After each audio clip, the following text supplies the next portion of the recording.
Hello and welcome to this little Timeshift impression video. And in this video I will try to give you my impression of the game Timeshift after completing the main campaign on the normal difficulty, which took me, I would guess, around 6 to 8 hours, but I'm not totally sure about that. So what is this game? Well, it's a first-person shooter with some timey-wimey stuff in it. So what that basically means is that besides the normal shooty stuff, you also get to play around with time. And in practice that means that you can stop time, you can reverse time, and you can slow down time. And as you might expect, this has quite an impact on both the combat and the puzzle segments in the game. Not to mention that the story is also quite centered around time jumping abilities. But of those three things that I mentioned, it is the combat that is by far the most impressive in this game. So I'm going to start to talk about that. Now, variety-wise, the combat is okay. So there is a decent weapon selection in the game, and there are some cool ones. And there is a decent enemy variety in the game. And there are some bosses and stuff like that, but the fact that you can only carry 3 weapons at a time is kind of annoying.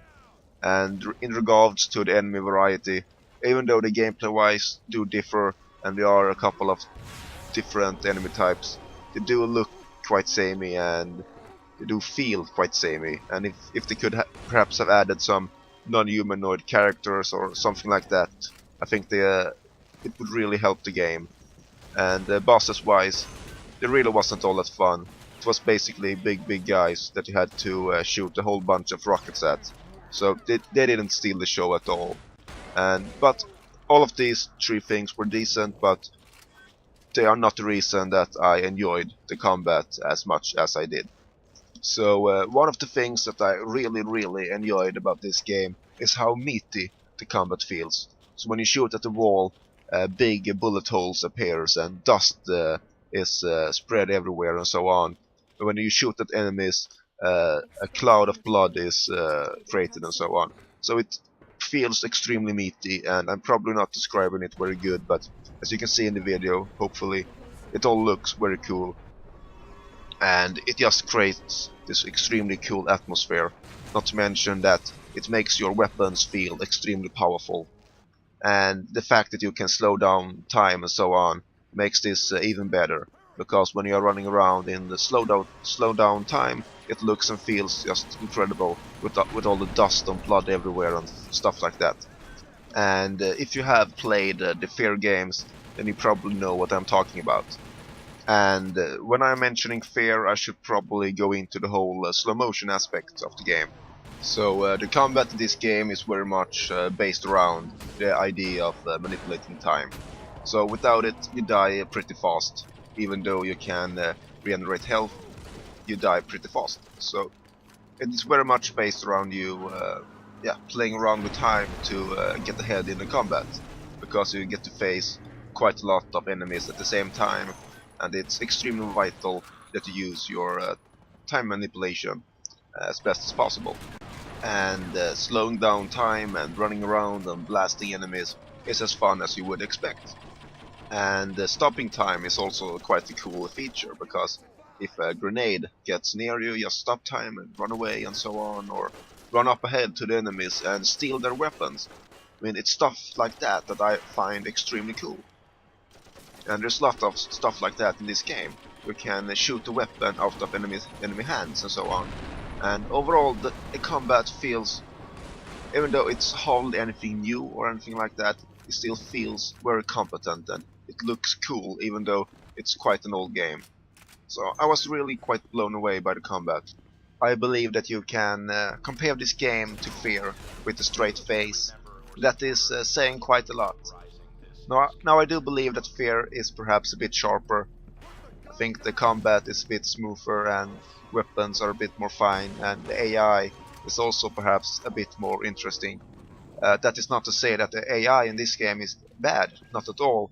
They react quite nicely to things like stealing their weapons and so on. And overall I was quite happy with AI, but still they didn't impress me or anything like that. One thing that is a bit funny when you are comparing this game to Fear is that just as Fear, this game's level design can be a bit samey. Now, to give it credit, the game's levels are absolutely more varied than Fear, and the game do have some outdoor areas and stuff like that, which is kind of cool, and there are some vehicles you can drive and so on. But some of the indoor areas are perhaps a bit boring. There is a lot of warehouses and stuff like that, which really isn't all that fun to fight in.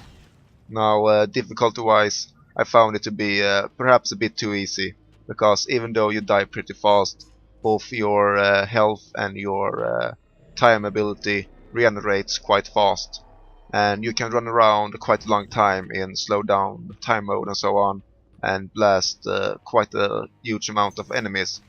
So I found it to be perhaps a bit too easy, but then I did play it on the normal difficulty, which probably was a big mistake.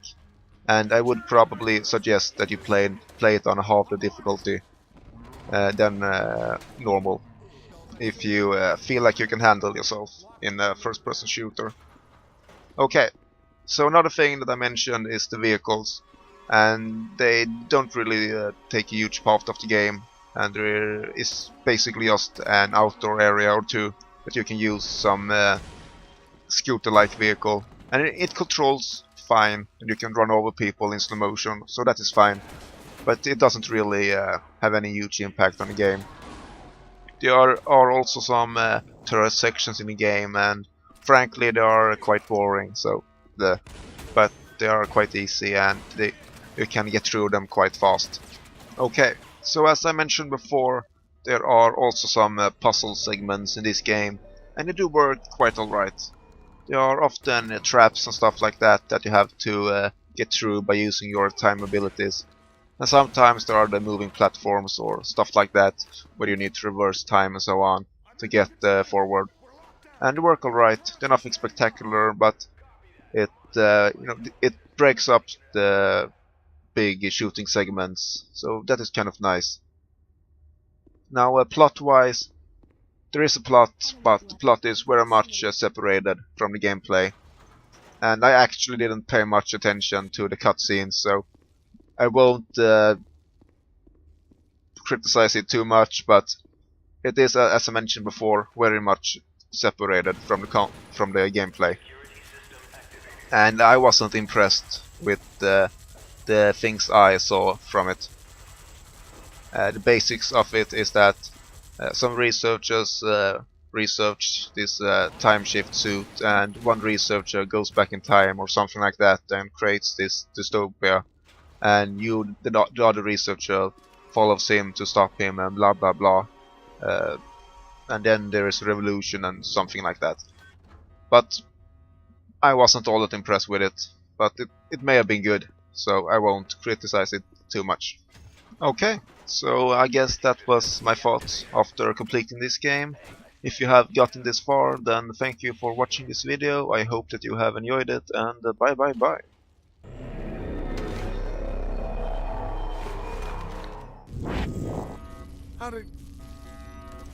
I'm unarmed.